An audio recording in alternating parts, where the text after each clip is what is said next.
tonight. Far and away the best start of any freestyle we've seen.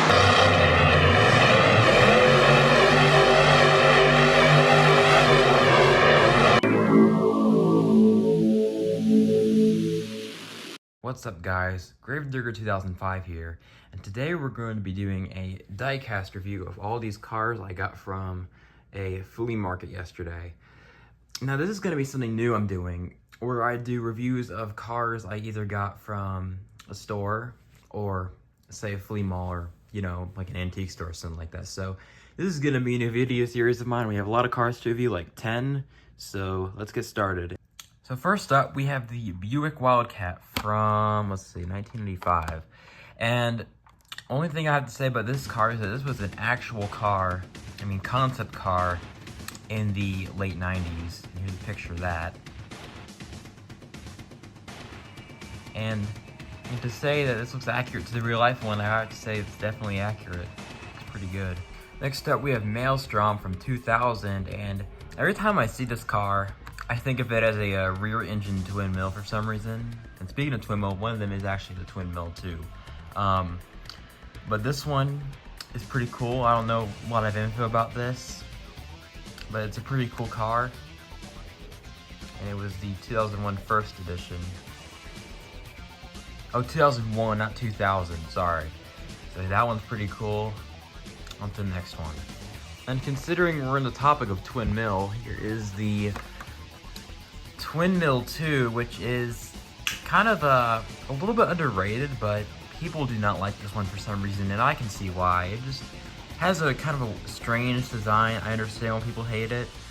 People prefer the original Twin Mill or the Twin Mill 3 a little bit better, but I think this one is okay. It's not perfect, but yeah. This is the Mad Maniac Series edition from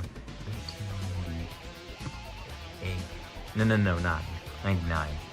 And this one's pretty cool too. It has like a face on there, some dude. And I like the little artwork on it. And I like the 5-dot wheels similar with the ones that Dior 2 has. And Dior 2 is one of the cars on the list that we're gonna look at next. Next up, we have probably one of the most popular cars right next to the Bone Shaker and Twin Mill. The Dior 2 from 2000. This is probably the, I think the second variant of the Dior 2 that was ever made. This one's also from 2000. And like the first one, there's not many changes to it other than this one does not have the 5-dot wheels. Instead it has the, I don't know what these wheels are called. Let me know in the comments below, but yeah, these are pretty cool. And has some nice surfboards right there. And this is by far still one of my favorite Hot Wheels cars. I have the Teku variant as well. I also have the Wave Rippers variant, and I have the 2001 edition's version as well. And this car continues to be an all-time favorite of mine.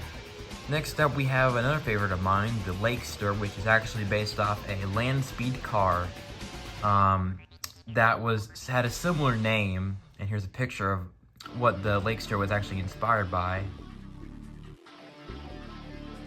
This land speed car. And this one's pretty cool too. And what's cool about it is that it opens up. Let me flip it about, and yep, you can see that it's slowly starting to open up. In fact, I'll open it up right now and demonstrate it. So as you can see here, opens up just like this. Here we go, and here we go. Another cool thing to say about this car is that it's actually kind of in the shape of a bomb, and I also think it took some inspiration from World War II elements and all that, if I recall. It also has looks like, if I had to guess what type of engine it had, it looks like it has an Allison aircraft engine, similar to Awesome Kong too. So yeah, that one's pretty cool. We'll put it over there for the other ones. Now we have 5 down and 5 more to go. Next up, we have Shadow Jet 2 from, let's see, 1997. And this car is pretty cool. Second version of Shadow Jet, because it's like a sequel, similar to how, how it was made the Twin Mill 2 and Dior 2 and all that. So yeah, this one has like a, if I had to call this car, it would be called like a, if I had to call this car, it'd be like a PlayStation polygon car, because that's what it looks like from a distance far away. But other than that, this car looks pretty cool and has some wheels under there.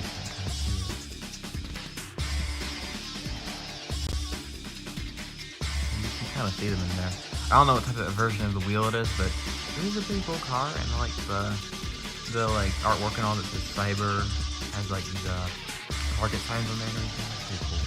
Next up, we have two cars I really like. Surf Crate and Shock Factory. Now, Surf Crate, probably one of my favorite cars I got from the flea market today as I'm making this video.